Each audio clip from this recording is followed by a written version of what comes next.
The third bear. It made its home in the deep forest near the village of Gromin, and all anyone ever saw of it before the end would be hard eyes and the dark barrel of its muzzle. The smell of piss and blood and shit and bubbles of saliva and half-eaten food. The villagers called it the third bear because they had killed 2 bears already that year. But near the end, no one really thought of it as a bear, even though the name had stuck, changed by repetition and fear and slurring through blood-filled mouths to the bear. Sometimes it even sounded like seether or seabird. The third bear came to the forest in midsummer, and soon most anyone who used the forest trail day or night disappeared, carried off to the creature's lair. By the time even large convoys had traveled through, they would discover 2 or 3 of their number missing.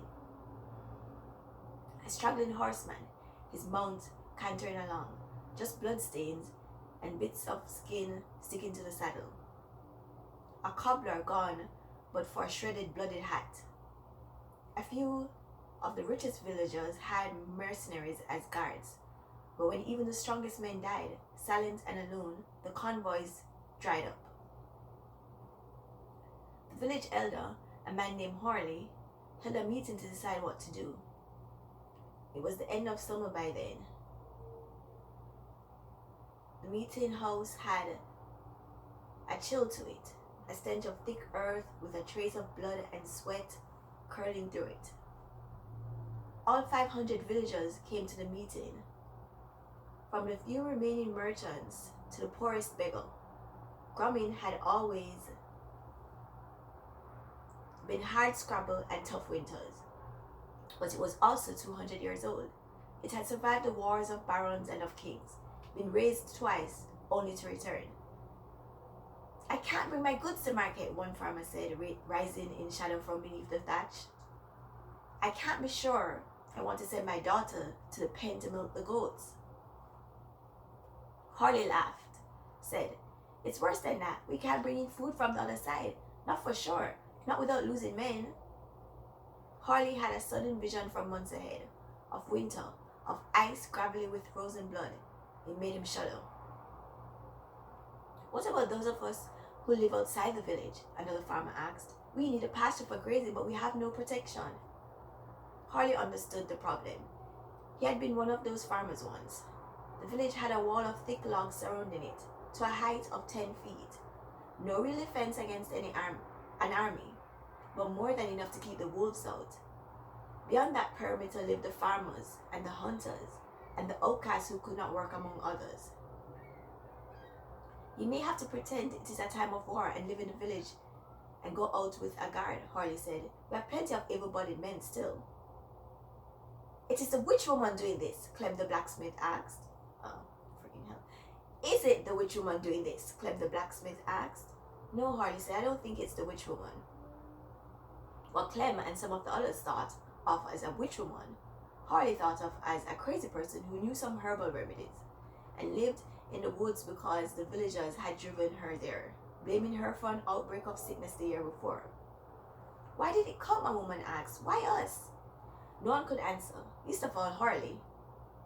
As Harley stared at all of those hopeful, scared, troubled faces, he realized that not all of them yet knew they were stuck in a nightmare. Clem was the village's strongest man, and after the meeting, he volunteered to fight the beast. He had arms like most people's thighs. His skin was tough from years of being exposed to flame. With his full black beard, he almost looked like a bear himself. "I'll go, and I'll go willingly," he told Harley. "I've not met the beast I couldn't best. I'll squeeze the A out of him." And he laughed, for he had a passable sense of humor, although most chose to ignore it. Harley looked into Clem's eyes and could not see even a speck of fear there. This worried Harley. "Be careful, Clem," Harley said, and in a whisper as he hugged the man, "Instruct your son in anything he might need to know before you leave. Make sure your wife has what she needs too." Fitted in chainmail, leathers, and a metal helmet, carrying an old sword, some night had once left in Grumming by mistake, Clem set forth in search of the third bear. The entire village came out to see him go. Clem was laughing and raising his sword, and this lifted the spirits of those who saw him. Soon everyone was celebrating as if the third bear had already been killed or defeated. "Fools," Harley's wife Rebecca said as they watched the celebration with their 2 young sons. Rebecca was younger than Harley by 10 years and had come from a village far beyond the forest. Harley's first wife had died from a sickness that left red marks all over her body. "Perhaps, but it is the happiest anyone's been for a month," Harley said. "Let them have these moments." "All I can think of is that he's taking one of our best horses out into danger," Rebecca said. "Would you rather he took a nag?" Harley said, but absent-mindedly, his thoughts were elsewhere. The vision of winter would not leave him. Each time, it came back to Harley with great strength, until he had trouble seeing the summer all around him. Clem left the path almost immediately, wandered through the underbrush to the heart of the forest, where the trees grew so black and thick that the only glimmer of light came from the reflection of water on leaves. The smell in that place carried a hint of offal.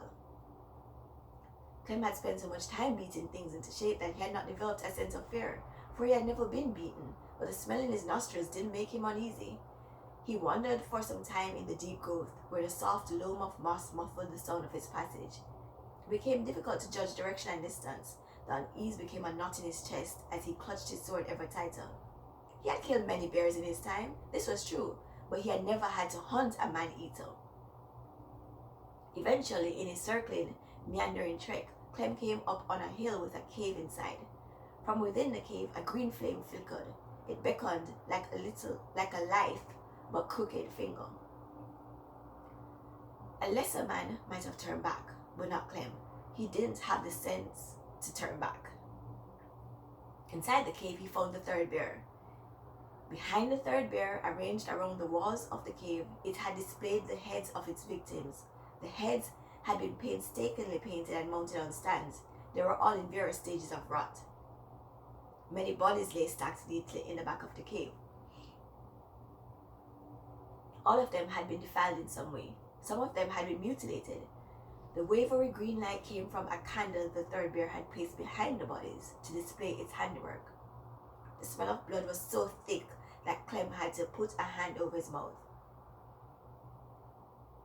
As Clem took it all in, the methodical nature of it, the fact that the third bear had not eaten any of its victims, he found something inside of him tearing and then breaking.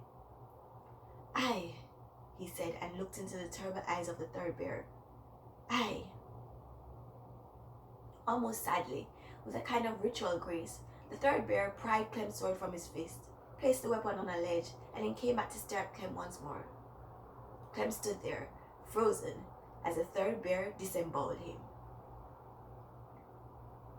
The next day, Clem was found at the edge of the village, soaked and shit-spattered, legs gnawed away, but alive enough for a while to, in shuddering lurches, tell those who found him what he had seen, just not coherent enough to tell them where. Later, Harley would wish that he hadn't told them anything.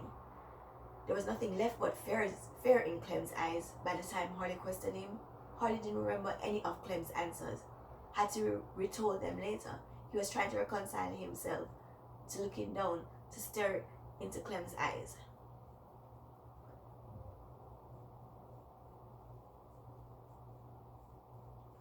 "I'm cold, Harley," Clem said. "I can't feel anything. Is winter coming?" "Should we bring his wife and son?" the farmer who had found Clem asked Harley at one point. Harley just stared at him aghast. They buried Clem in the old graveyard, but the next week, the third bear dug him up and stole his head. Apparently, the third bear had no use for heroes, except, possibly, as a pattern of heads. Harley tried to keep the grave robbery and what Clem had said a secret, but it leaked out anyway. By the time most villagers of Grumming learned about it, the details had become more monstrous than anything in real life. Some said Clem had been kept alive for a week in the bear's lair, while it ate away at him. Others said Clem had had his spine ripped out of his body while he was still breathing. A few even said Clem had been burned alive by mistake, and the third bear had heard him, writhing in the dirt, and come for him. But one thing Harley knew that trumped every tall tale spreading through Grumming: the third bear hadn't had to keep Clem alive. The bear Hands had to place Clem, still breathing at the edge of the village. So Seether wasn't just a bear. In the next week, 4 more people were killed, one on the outskirts of the village. Several villagers had risked leaving, and some of them had even made it through, but fear kept most of them in Gomin, locked into a kind of desperate fatalism or optimism that made their eyes hollow as they stared into some unknowable distance. Harley did his best to keep morale up, but even he experienced a sense of sinking. "Is there more I can do?" he asked his wife in bed at night. "Nothing," she said. "You're doing everything you can. Should we just leave? Where would we go? What would we do?" Few who left ever returned with stories of success. It was true.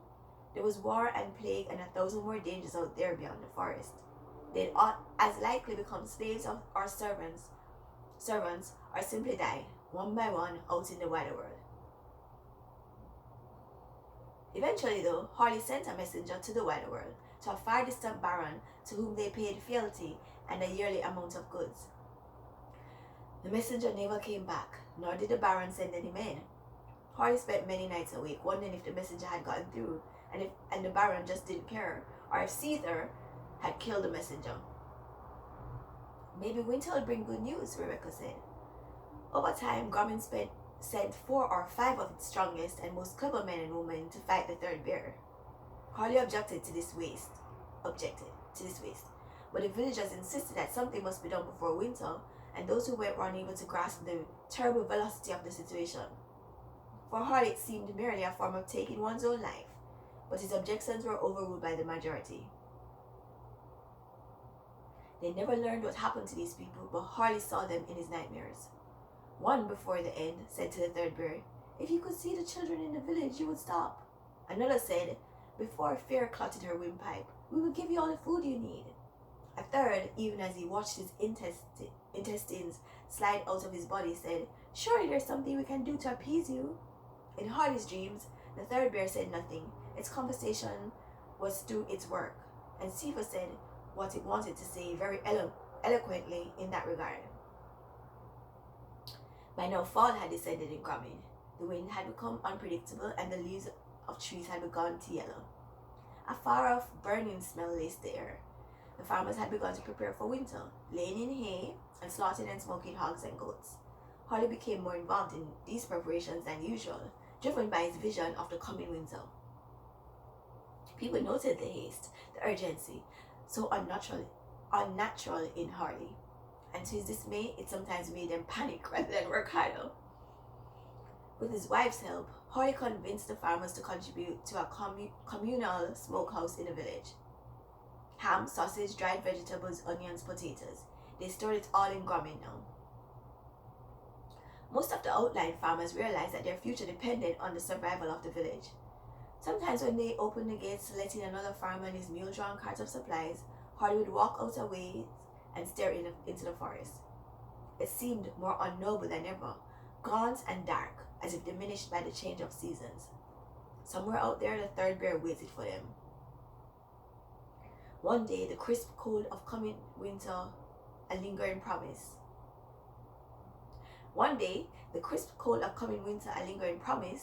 Harley and several of the men from Gomin went looking for a farmer who had not come to the village for a month. The farmer's name was John, and he had a wife, 5 children, and 3 men who worked for him. John's holdings were the largest outside the village, but he had been suffering because he could not bring his extra goods to market. The farm was a half-hour's walk from Gomin. The whole way, Harley could feel a hurt in his chest, a kind of stab of premonition. Those with him held pitchforks and hammers and old spears, much of it as rust-colored as the leaves now strewn across the path. They could smell the disaster before they saw it. It coated the air like oil. On the outskirts of John's farm, they found 3 mule-pulled carts laden with food and supplies. Harley had never seen so much blood. It had pooled and thickened to cover a spreading area several feet in every direction. The mules had had their throats torn out, and they had been disemboweled.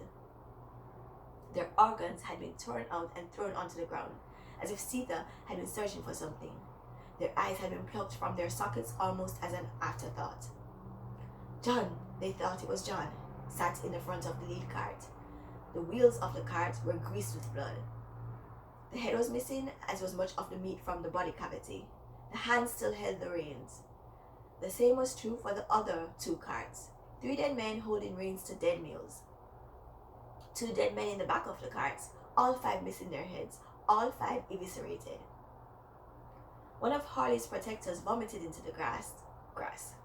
Another began to weep. "Jesus, save us," a third man said, and kept saying it for many hours. Harley found himself curiously unmoved. His hand and heart were steady. He noted that the brutal humor that had moved the third bear to carefully replace the reins in the men's hands. He noted the brutal humor that had moved the third bear to carefully replace the reins in the men's hands. He noted the wild, savage abandon that had preceded that action. He noted grimly that most of the supplies in the carts had been ruined by the wealth of blood that covered them. But for the most part, the idea of winter had so captured him that whatever came to him moment by moment could not compare to the crystalline nightmare of that entire vision. Harley wondered if this was a form of madness as well. "This is not the worst," he said to his men, "not by far." At the farm itself, they found the rest of the men and what was left of John's wife. But that is not what Harley had meant.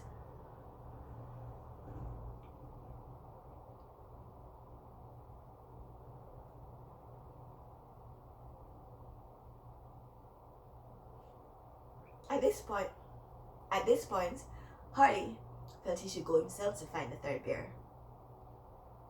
It wasn't bravery that made him put on the leather jerkin and the metal shin guards. It wasn't from any sense of hope that he picked up the spear and put Clem's helmet on his head. His wife found him there, ready to walk out the door of their home. He would come back, she told him.